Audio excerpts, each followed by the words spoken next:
It appeals to people from 8 to 80, male and female. When we go to the markets, it's amazing. You see a twinkle in people's eyes when they realise it's brittle. It's incredible, the nostalgia. This is The Producers. I'm Dani Valent. Greta Donaldson landed on confectionery as an escape and alternative from her stressful work in public relations. Slowly and surely, her passion has turned into a thriving sweet treat business that's allowed her to find balance and bring joy to gift givers and brittle lovers all around Australia. I'm Greta Donaldson and I'm the founder and head confectioner at Bendigo Brittle, based in Bendigo. We're a handmade confectionery. Peanut brittle, macadamia, cashew and almond brittle as well, with a couple of new brittles on the go as well. We're just researching a couple of other options at the moment. With decades of experience as an independent business owner, Greta's media and PR work was at the core of her identity. But over time, she extracted herself, moved to Bendigo and made her side hustle a serious operation. So I first started Bendigo Brittle as it wasn't even a side hustle. It really all came down to, because my background is public relations PR, I've had my own practice for 20 years. And every Christmas, I'm from a family of bakers and makers. Like my father's, the women in his family, he's the only boy, my dad. So his sisters and his mother and grandmother are all incredible bakers and cooks. My mother's side, mum's one of 5 girls. They're from a farming background. So my grandmother fed 30 or 40 shearers at a time each season. So these women know how to cook. And I went off to university. I was the black sheep. And I can cook a good meat and 3 veg, but I'm not a baker, and nor did I like baking for myself. It just wasn't something I ever did. So I left it to all the other ladies in the family. And then I would turn up at Christmas. My job at Christmas for the festivities on both sides of the family was the booze. I was just left, as all good PR people tend to be, left to the booze. So I would always come back from Metro Melbourne to regional Victoria, Wedderburn and here in Bendigo, and yeah, I was loaded up with the booze. But one Christmas, must have been about 5 or 6 years ago, I must have had a day or two. I think it's because Christmas might have fallen on a certain day or a weekend that gave me time to cook. Might have fallen on a Monday or a Tuesday, so I actually had the Saturday and the Sunday to cook. I didn't have to do my PR stuff just leading into Christmas. And so I thought, damn it, this year I'm going to turn up with something and I'm going to impress the family. So I dug out old recipes from my mum's side of the family, my grandmother Norma Ralston from Myola in Tuleen, which is just north and around Echuca, Gornong and Echuca way. I grabbed her peanut brittle recipe and her shortbread recipe, and I cooked both and I packaged everything up. My shortbread was a disaster because my Auntie Ruth told me I didn't use enough butter, but my brittle was a big hit. It really was a big hit. And my brother, my stepbrother and my dad and other family members then kept asking for it. So it became something that, Greta, can you bring your brittle? Next time we catch up with you, can you bring your brittle? And then I started making it for friends and family. It became very cathartic making brittle. It's a nice thing to cook. And just with the stress of the PR world, it was just something I really enjoyed doing. It didn't answer back. It just, it was a really nice thing to do. There was no drama. It was just a very simple exercise, cooking the toffee and the brittle. So I enjoyed that. And from there, I had friends saying I should have been selling it. And then I actually went to a birthday party in Buninyong, Georgie Coughlin's 40th birthday party in a town hall in the middle of winter. It was a B&S. We all had to dress up. And I bumped into her best mate, Marty Featherston, and she just finished a design course. And so Marty and I that night, she said she'd help me design the packaging. And it just went from there. So she's a Ballarat-based girl. I'm here in Bendigo. 2 of us put our heads together and we created the branding and the packaging. And so that's been the story. And it's just gone from a small little business where I just thought we'd go to the markets to now being, well, we're almost Australia-wide. Like, it's starting to really take off. I'm getting inquiries from all over the place. As time went on, the long hours of a PR person weren't doing it for Greta, who was a country girl at heart. Eventually, the city seemed to be telling her to leave. I was looking to get out of PR because I felt like it was a young person's game. I was getting older and I was just working incredibly long hours, and I knew that I couldn't sustain it. And I didn't want to sustain it, quite frankly. I'd felt that I'd given PR my best and my best years. So I haven't married and I don't have kids. So the role has been my life. It's in my DNA, working in PR, the media. So it's taken me quite a few years to extract myself. So, but the side hustle was, I left Melbourne and came up to regional Victoria. That was all accidental in the sense that there was a big property development in South Melbourne next to where I was living, which is also where the office was based. So a big 12-storey development was proposed and approved down my Bluestone Laneway in South Melbourne, near South Melbourne Market. So that sort of forced me to make some decisions as well. And so I was already making the Brittle from that location in South Melbourne, and that was for friends and family. But it wasn't until I got up here that it got its name and it became a serious little side hustle at the local markets. When she took her tree change, Greta thought of the country move as a temporary solution and something she couldn't even share with her clients. It wasn't long before the good life and heritage in her old hometown started to take hold. When I moved from Melbourne, South Melbourne to Bendigo, relocated, it was really only for 12 months, just while this big development, the 12-storey development, was happening next to me. I rented a beautiful property just above Aussie Disposals. So when anyone's visiting, just near the fountain, the guys at Aussie's Disposals, Mel and his wife Jacinta, lovely people, really good people, support them if you can. I was above them and I got council approval, so it was a home-based kitchen. And it was just a beautiful location. I had a 180-degree vista of the city of Bendigo. So I'd been away for, I think I did year 12 VCE in like 1987, 88. So I'd been away all that time. And because of the development in South Melbourne, it made me come back and decide I'd do a tree change for 12 months. And it was only going to be 12 months. And I didn't tell my clients. Nobody knew. I just packed up in June and drove up here and continued to commute backwards and forwards as if nothing had changed, because I felt at the time a lot of my clients, people weren't ready for the remote working from home. I felt the pressure in the PR world to actually be in the town, so be around, be seen. So I kept being seen, but I was actually driving an hour and a half, 2 hours up and back each day to keep up appearances. But the town, the centre of Bendigo is just stunning. It's beautiful. It maintains its old buildings. Like, we've got such a long, interesting heritage. And I always, as a kid growing up here, I knew Bendigo was a special town and gold, I didn't fully understand it all. I knew bits of it. But it's only now as an adult and having come back here and living here, I realised the rich vein of history. Bendigo was the richest city in the world at one point in time. Like, it's incredible that you think about that now and cities that you're comparing yourself with. It's incredible. And you've only got to look at the buildings to understand that, like what we have here. Just incredible. Like the visitor centre in town, the GPO, it's just an amazing piece of architecture, and we've maintained it, unlike a lot of other towns and cities around the world. So if you come to Bendigo, like it's a beautiful city, and the parks that we have, just what we've kept and not built over, it's really impressive. So my view every morning was this stunning.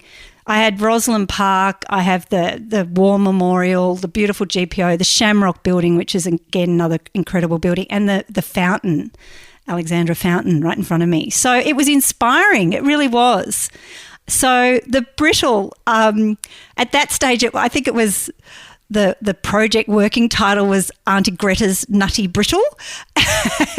And that very quickly was changed when I had a friend come up from Melbourne who said, I think you better call it, why wouldn't you call it Bendigo Brittle? I was like, light bulb moment.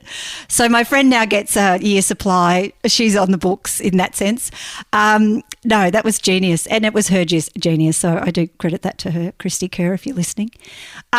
So that's how Bendigo Brittle got its name. And then, home kitchen, we just kept cooking for the markets. I just always envisaged it to be just for the markets. But then the wholesale, the inquiries from the visitors centre and the different places around town, that's been a side of the business that I didn't anticipate, but it's strong. It's grown and keeps growing, so that's good. There's a reason brittle is called brittle, but what exactly distinguishes a great brittle from the rest? Brittle needs to be thin and it needs to be brittle. It needs to be brittle. There is a long tradition and history with brittle of it being hard, and my role in this whole business has been changing people's perception of brittle. So we work very hard in here at Bendigo Brittle to keep it very thin, and then it also has to have a nice colour. There is also, to get the toffee right and get the colour right, there's a bit of work in that as well. The basic process of making brittle is using quality ingredients and also just rolling with the process of creating the toffee. It's all in the toffee. And then we use quality Australian nuts where we can. And it's about just giving the process of making the toffee, the brittle, the time that it needs. And also there's a lot of attention to detail and quality control in the breaking and the packaging of the brittle as well. When Greta grew up in Bendigo, there was a pervading idea that you had to leave town to make it. As a returnee to regional Victoria, she's noticed a real difference in the town's mood and a surge in pride and confidence. Bendigo is an incredible food destination. When I left here 30 years ago, seriously, the only offering we had was probably fish and chips, Greek food, and a lot of Chinese restaurants. The food culture here is incredible. What I think has changed in the last 30 years since when I left and now that I've come back is that we don't need to go away to establish ourselves and prove ourselves, and we don't need to go and work for other people. We don't need to, as regional people in regional communities, go to Melbourne or go to Sydney or travel to those bigger metropolitan areas to get credibility and just to gain and to prove ourselves. We can actually do it here. And I think the young kids here have backed themselves and they're doing incredible. The bars, the restaurants, just the produce, the producers, the providores, it's an incredible variety here now in Bendigo. So we've played to our strengths. We bat above our weight. We really do in this town. It's incredible. We've got something to talk about. We've got a sales pitch. We've got something to sell. It's really good. And my PR background, that all kicks in, of course. But it's going on all around us. It's Castlemaine, it's Heathcote. Those guys have been bubbling away, peddling away, working really hard. Long hours in small business. We all take it quite seriously. Well, we do take it seriously. It's our livelihoods. But now there's been a sprinkle of gold dust. It feels like that's what the gastronomy region title's given us. And now it's up to not only us as producers, but also the next layers into the state and federal. It'd be really nice if those guys just shone a bit more of a spotlight on us and amp that up a bit. Bendigo Brittle made its name in local farmers markets. These pop-ups are the heart of the community and a great place to connect with local characters and producers and to tap into regional passion. Farmers markets in the region are very diverse. They're just great fun, and there's a lot of produce on offer, all local. There's so many amazing producers at our Bendigo market, but then the other markets we support and go to, Castlemaine is a really awesome, vibrant market. Lots of really interesting producers there, from fresh fruit and veg to chooks. You can buy a couple of chooks if you want chooks. There's also incredible cake makers.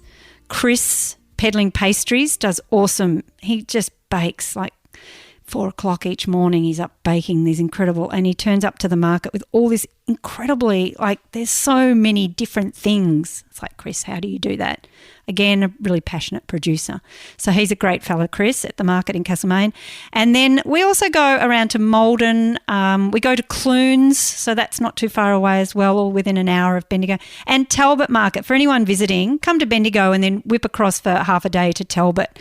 Tiny little town just in the Goldfields area, just north of Maryborough. And they shut the whole little town down So the streets, it has two markets. It has a farmer's market and a bric-a-brac market. And you don't notice the difference. You just feel like you're at one big market. And they shut all the streets in the heart of this little tiny town. It's a historical town. So Talbot Market, and people come from everywhere. They come from Ballarat, Bendigo, Geelong. They come from Castlemaine. Like, it's really well supported. And Melbourne. Like, everyone comes up from Melbourne to support that Talbot Market. So that's fun. It's fun to be in Bendigo and Central Victoria. The time, boomtown, where it feels like we've gone full circle. We've had a couple of rough years, but pandemic has really shone the spotlight on local producers and where we're buying our food from. And I think all of us are paying a lot more attention. We're talking about it more. We're being encouraged more. And it's incredible what that does to small towns.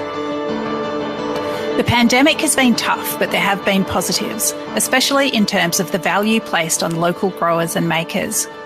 Greta's Brittle is well supported by other local businesses, embedding her in the community and contributing to her ability to employ local staff. So we're really grateful at Bendigo Brittle. We had an awesome October through to January. It was so busy for us. The business has tripled just in 12 months. It's incredible. And we really want that growth to continue. It means jobs. It means I can go out and employ more people, and we can get a van, and we can get a van driver, and we can keep expanding. That's really exciting. But we can only do it if we get local people and the people within the state and within the country to support what we're all doing.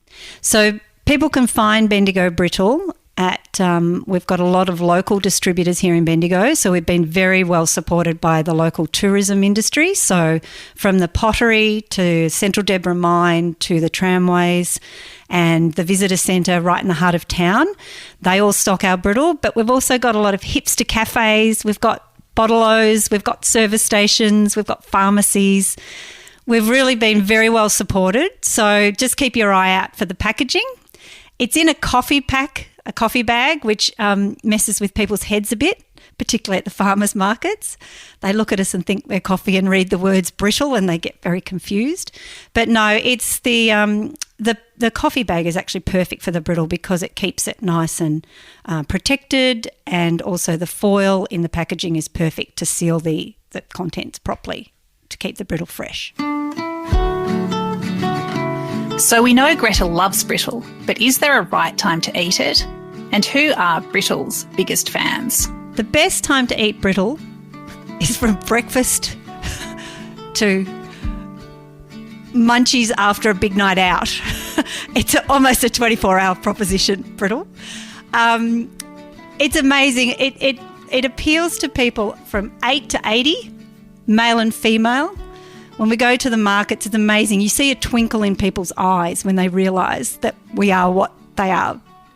They realise it's brittle. It's incredible, the nostalgia that's tangled up in brittle. There's a lot of tradition. So we call ourselves a modern take on an old favourite. But brittle can be consumed with anything. It can be just eaten out of the bag by itself, but it goes great with everything from a coffee to a glass of wine or a beer. The only thing we think it doesn't go so well with is orange juice. But, maybe some people do like it with orange juice, but no, that's the only thing we think that it doesn't go with. But we're finding too that a lot of people are using it on platters, which is not something I originally thought of when I started making it. But it's popping up from all over the place, weddings to birthdays to birthday parties. So it surprises me that there's not more concern over anaphylaxis and peanuts, but that we've come a long way there too, just from when I started at markets and just started making the brittle. There's a lot more awareness about it, and also people that are anaphylactic are really good at communicating, and there's new science as well. I know the Murdoch Institute in Melbourne is doing a terrific job when it comes to food allergies and in particular peanuts. So there's a lot more, I think it's more relaxed, the presentation of peanuts in food now than what there was a few years back. But there's still a concern, but people are integrating it. Peanuts are sort of popping up again. From PR in the Big Smoke to confectioner in regional Victoria, Greta Donaldson has shown that following your passion and finding the courage to make big changes can not only provide a satisfying next career, but also contribute to the revival and resurgence of a country town. Bendigo Brittle might be brittle by name, but there's nothing brittle about this business.